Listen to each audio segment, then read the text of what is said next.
Hey everybody, welcome back to Cape Fear Koi.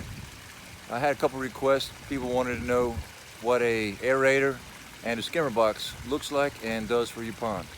So I'm gonna throw a little bit of koi food in there.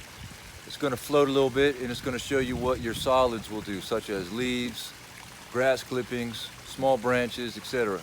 It just really helps keep everything in optimal health. It moves water throughout the water column, lifts all the debris that's near the bottom, and then pushes it to the skimmer box eventually.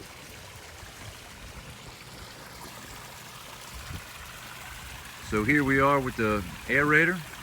Got a few fish waiting for some snacks. So as you can see, it's pushing it right down the way.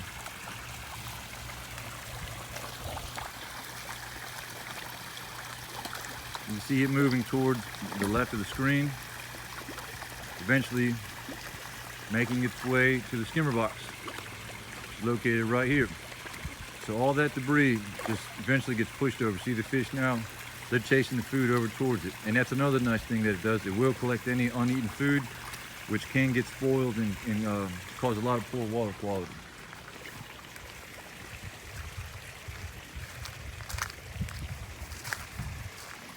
So in here is the overall box. I have filter pads, and here you can see all the leaves being caught. I just take a little little dip net, scoop it out, and that's it. So it's right here, the water's flowing in. I have a pump located at the very bottom, which is pulling.